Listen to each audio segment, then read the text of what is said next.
Hello student, how are you. I hope आप सभी ठीक होंगे। तो बेटा आज से हम class 9th ICSC board mathematics ML Agarwal जो बुक है उसके अंदर जो ट्रायंगल चैप्टर है उसके हम एक्सरसाइज 10.2 आपके सामने लेकर हाजिर हैं। ठीक है, मेक श्योर हो कि आपने 10.1 की सारी वीडियोस देख ली हो मेरी, तभी ये आगे बढ़े, वरना आपने 10.1 एक्सरसाइज कहीं से लगाई हो तो भी आगे बढ़ सकते हैं। ठीक है, ज़रूरी नहीं है मुझसे पढ़ें, लेकिन 10.1 आपको लगाना ज़रूरी है इस एक्सरसाइज पे आने से पहले। ठीक है, और अगर नहीं लगाई है तो प्लेलिस्ट में जाकर चेक करो, आपको वीडियोस मिल जाएंगे। देखो क्या लिखा है पहला क्वेश्चन। बेसिक मैंने सारा वहीं बताया था, इस वजह से ठीक है, रिपीट करूँगा तो आधा घंटा बेसिक में ही लग जाएगा, इस वजह से डायरेक्ट क्वेश्चन करा रहा हूँ। क्या लिखा है देखो, लिखा है in triangles A B C and P Q R angle A angle Q के बराबर है and angle B angle R के बराबर है। Which side of triangle PQR should be equal to the side AB of angle ABC so that the two triangles are congruent? Give reason for your answer। आसान question है, पहले हम दोनों triangle को बना लेते हैं। ठीक है, देखो पहले हमने ट्रायंगल बनाया ट्रायंगल ABC,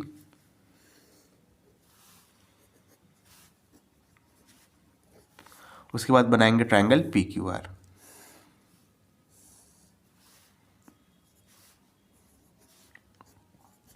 क्वेश्चन में क्या दिया है, एंगल ए जो है एंगल क्यू के बराबर है, तो एंगल ए किसके बराबर है, एंगल क्यू के बराबर है। ठीक है, एंगल बी एंगल आर के बराबर है। ठीक है, तो एंगल बी ये है आपका और एंगल आर ये है। उसके बाद क्या कह रहा है, which side of the triangle P Q are, कह रहा है ट्राइंगल पी क्यू आर की कौन सी साइड ए बी के बराबर होनी चाहिए। ए बी कहाँ है, ये है। अब देखो जैसे ही मैंने ए बी पे मार्क किया, यानी इन दोनों ट्राइंगल को कॉन्ग्रुएंट दिखाने के लिए कौन सा क्राइटेरिया लगेगा, दो एंगल है आपने लिए हैं और जिस लाइन पे जो दो एंगल आ रहे हैं, यानी जो आपने लिए हैं इक्वलिटी को दिखाने के लिए, वो दोनों एंगल एक ही साइड पे आ रहे हैं। एक बार फिर से देख लो, जो दो एंगल का जिक्र हुआ है इस क्वेश्चन में ट्रायंगल ए बी सी के अंदर, वो दोनों एंगल एक ही साइड पर हैं, ए बी पर। तो ट्रायंगल पी क्यू आर में जो दोनों एंगल बने हैं वो भी एक ही साइड पे होनी चाहिए। तो कौन सी हम साइड लेंगे, ट्रायंगल क्यू और ट्रायंगल आर कौन सी साइड पे है, क्यू आर पे है ना, तो हम क्यू आर लेंगे, यानी ए बी के बराबर क्या होगा, क्यू आर होगा। और यहाँ क्राइटेरिया कौन सा लगेगा, angle side angle. Angle side angle कब लगता है, जब आपके जो दो एंगल जो कि कॉन्ग्रुएंसी को शो करने के लिए दिखाए जाते हैं, वो दोनों एंगल एक ही लाइन पे आ रहे हों। एक बार फिर से, एंगल साइड एंगल कब लगता है, आपके जो दो एंगल का जिक्र हुआ है क्वेश्चन में, वो दोनों एंगल एक ही साइड पे आ रहे हों। यहाँ पर ए बी पे आ रहे थे तो यहाँ पर भी इनको क्यू आर पे आना पड़ेगा। क्यू आर पे आएंगे तभी तो एंगल क्यू और एंगल आर एक ही लाइन पे आएंगे। ठीक है, तो यहाँ पे आप लिखोगे Q R is equal to A B, Q R A B के बराबर होगा। और क्राइटेरिया कौन सा लगेगा, angle side angle will be the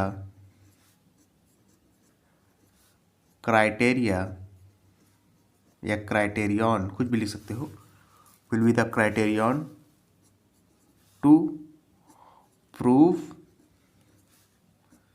that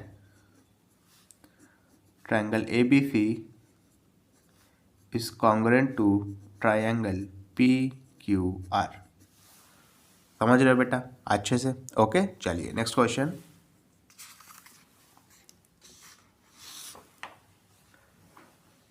देखिए क्या लिखा है, लिखा है in triangle A B C and triangle P Q R angle A angle Q के बराबर है, एंगल बी एंगल आर के बराबर है। उसके बाद क्या लिखा है, which side of the triangle P Q R should be equal to the side B C of triangle A B C so that the two triangles are congruent. Give reason for your answer. आसान question है, ठीक है, previous question की तरह ही है, बस इसको थोड़ा सा डायग्राम बनाना पड़ेगा, पहले बना लेते हैं। चलिए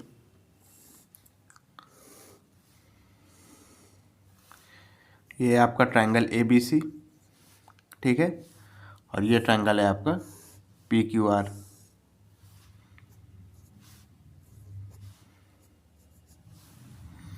एंगल ए एंगल क्यू के बराबर है, तो एंगल ए को आपने एंगल क्यू के बराबर दिखा दिया। एंगल बी एंगल आर के बराबर है, तो एंगल बी को आपने एंगल आर के बराबर दिखा दिया। उसके बाद क्या कह रहा है, पी क्यू आर ट्रायंगल का कौन सी साइड बी सी के बराबर होना चाहिए। बी सी किस में आ रहा है, इसमें आ रहा है। ठीक है, अब देखो ध्यान से समझने की कोशिश करिएगा। ठीक है, ध्यान से समझने की कोशिश करिएगा। यहाँ पर हम वो वाली साइड लेंगे जिस पर दोनों एंगल नहीं आ रहा है। मैंने क्या कहा, यहाँ पर हम वो वाली साइड लेंगे जिस पर आपके जो दोनों एंगल हैं वो नहीं आ रहे हैं। जैसे ट्रायंगल ए बी सी में देखो, ट्रायंगल ए और ट्रायंगल बी इस कॉन्ग्रुएंसी के पूरे प्रोसेस में पार्टिसिपेट कर रहा है, लेकिन इसने साइड कौन सी इक्वल लिया है, बी सी, यानी साइड कौन सी इंक्लूड किया है, बी सी। तो इस ट्रायंगल में भी हम एंगल क्यू और एंगल आर जिस साइड पे आ रहे हैं यानी क्यू आर, इसको छोड़ करके पी क्यू और पी आर में से कोई एक सा ले लेंगे। अब दिक्कत ये आ रही है कि पी क्यू और क्यू आर में से कौन सा लिया जाए। ठीक है, तो देखो कुछ इसमें आपको बहुत ज़्यादा दिमाग नहीं लगाना है, कॉरेस्पॉन्डिंग साइड लेनी है। जैसे यहाँ पर अगर बी सी लिया है ट्रायंगल ए बी सी में, तो ट्रायंगल पी क्यू आर में कौन सी लेंगे, पी क्यू आर में कौन सी लेंगे, क्यू आर। बच्चे आँख बंद करके क्या कहेंगे, क्यू आर कह देंगे, लेकिन आपको क्यू आर नहीं लेना है, क्योंकि अगर आप क्यू आर ले लोगे, देखो कॉरेस्पॉन्डिंग में भी आपको दिमाग लगाना है, ये नहीं कि आँख बंद करके ले लो। अगर आप क्यू आर ले लोगे तो आप क्या करोगे, फंस जाओगे। समझ रहे हो कि नहीं, आप क्या करोगे, फंस जाओगे। तो आप एक काम करो, या तो पी क्यू में से कोई एक ले लो या तो पी आर में से कोई एक ले लो और अपने आंसर को सपोर्ट कर दो। ठीक है, चलिए मैं पी क्यू ले लेता हूँ।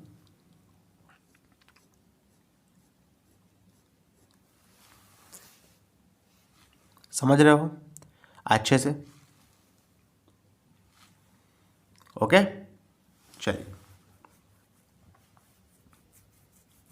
अब एक चीज़ और समझ लीजिएगा, मैं आपको बता दे रहा हूँ ताकि बाद में कन्फ्यूजन ना रहे।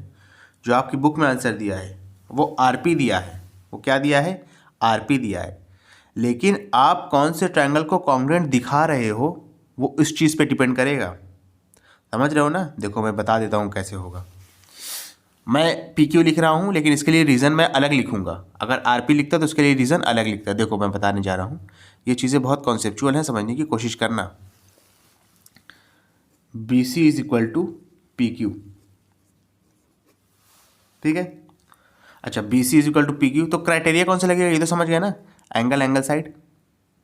एंगल साइड एंगल कब लगता है, जब दोनों एंगल एक ही साइड पे आ रहे होते, ठीक है ना, और वो साइड आप इंक्लूड करते कॉन्ग्रुएंसी के प्रोसेस में। तो लिखोगे angle angle side criterion will be used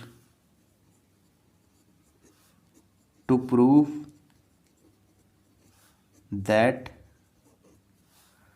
triangle A B C is congruent to। अब देखो, अब आपको यहाँ पे कॉन्ग्रुएंसी उस हिसाब से ट्रायंगल की लिखनी पड़ेगी कि बी सी के कॉरेस्पॉन्डिंग में क्यू आर आना चाहिए। सॉरी माफ़ करिएगा, आपने पी क्यू लिखना है, बी सी के कॉरेस्पॉन्डिंग में पी क्यू आना चाहिए। तो आप क्या लिखोगे, आर पी क्यू लिखोगे, ट्रायंगल आर पी क्यू।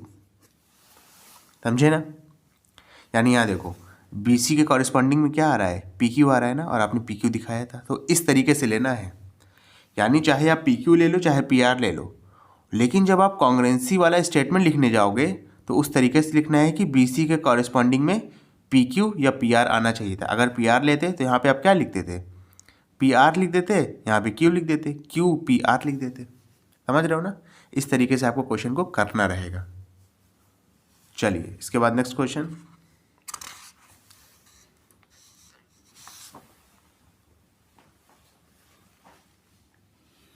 देखिए क्या लिखा है, if two angles and side of one triangle are equal to the two angles and a side of another triangle then the two triangles must be congruent, is the statement true है।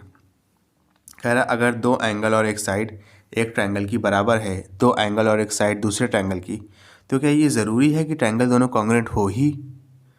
अगर yes तो उसका भी reason बताओ, अगर नहीं तो उसका भी रीज़न बताओ। ठीक है, तो देखो ये फिलहाल आपका नो होगा, क्यों होगा देख लो, मैं आपको एक एग्जांपल के ज़रिए समझाने जा रहा हूँ। आपने एक ABC ट्रायंगल लिया, ठीक है, और एक आपने PQR ट्रायंगल ले लिया, ठीक है। अच्छा, दो एंगल बराबर है, तो मान लो AB आपका PQ के बराबर है, ठीक है। सॉरी माफ, एंगल A एंगल P के बराबर है, एंगल B एंगल Q के बराबर है, ठीक है। और PR मान लो AC के बराबर है, तो यहाँ पे क्राइटेरिया कौन से लगेगा? Angle side. और अगर AB और PQ बराबर होते तो एंगल साइड एंगल लग जाता। इतनी चीज़ तो आपको समझ में आ रही है ना, समझ रहे हो ना? अच्छा, अब देखो, अगर मैं आपको एक स्टेटमेंट लिख रहा हूँ, अगर मैं लिख रहा हूँ इफ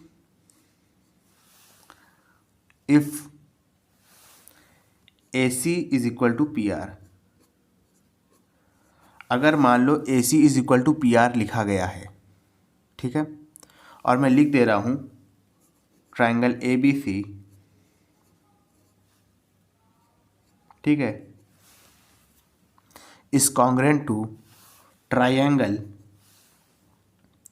PQR, लिखेंगे? नहीं, PQR बिल्कुल नहीं लिखेंगे, ठीक है। देखो क्या लिखेंगे, PQR अगर आप लिख दोगे तो CA के कॉरेस्पॉन्डिंग में RP आ जाएगा, जो कि यहाँ पे ट्रू है।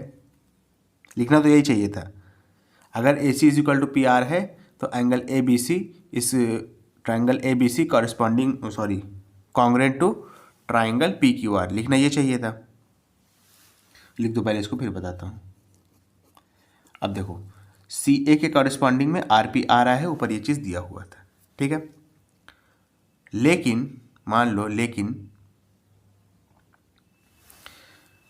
अगर ABC ट्रायंगल कॉन्ग्रेंट है ट्रायंगल PQR के, तो क्या आप ये लिख सकते हो कि आपका जो AB साइड है वो QR के बराबर होता? क्या ये स्टेटमेंट सही है? अब देख लो, AB के कॉरेस्पॉन्डिंग क्या आ रहा है? PQ आ रहा है, लेकिन आपने यहाँ पे क्या लिख दिया? QR लिख दिया, तो ये चीज़ तो गलत हो जाता, ठीक है। या मैं ये लिख दूँ कि AC के बराबर आपका क्या हो जाएगा? RP को छोड़ के कुछ लिख दो, AC के बराबर मान लो PQ लिख दूँ, तो क्या ये सही हो सकता है? AC के कॉरेस्पॉन्डिंग क्या है? PR है, जो कि ऊपर लिखा हुआ है, लेकिन आपने क्या लिखा? PQ लिखा, तो ये भी गलत हो गया। यानी दो एंगल अगर आपस में बराबर हैं, दो ट्रायंगल के, और एक साइड बराबर है, तो ये ज़रूरी नहीं है कि वो दोनों एंगल आपस में कॉन्ग्रेंट हों। ट्रायंगल को आपस में कॉन्ग्रेंट करने के लिए उसके कॉरेस्पॉन्डिंग साइड का बराबर होना ज़रूरी है। सिर्फ दो साइड का बराबर होना ज़रूरी नहीं है, कॉरेस्पॉन्डिंग साइड का बराबर होना ज़रूरी है। मेरी बात समझ पा रहे हो? AC को PR के बराबर ही होना पड़ेगा, तभी आप ट्रायंगल ABC को ट्रायंगल PQR के कॉन्ग्रेंट कह सकते हो। अगर AB QR के बराबर होगा तो ये दोनों ट्रायंगल कॉन्ग्रेंट नहीं कहलाएंगे, और अगर AC और PQ आपस में बराबर होगा तो भी ट्रायंगल ABC और ट्रायंगल PQR को आप कॉन्ग्रेंट नहीं कह सकते हो।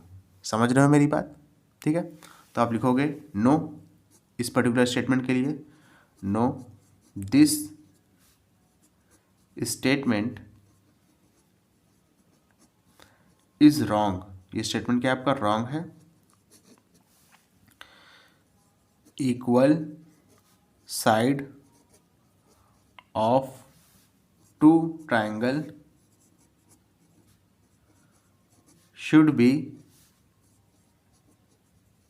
should be corresponding to each other। समझ रहे हो? जो इक्वल साइड है उन दोनों का एक दूसरे के कॉरेस्पॉन्डिंग होना भी ज़रूरी है। स्टूडेंट, अगर आपको वीडियो पसंद आए तो इसको लाइक करें, कमेंट करें, शेयर करें, और इस वीडियो को उन बच्चों तक ज़रूर पहुँचाएं जो कोचिंग को अफोर्ड नहीं कर सकते। Thank you.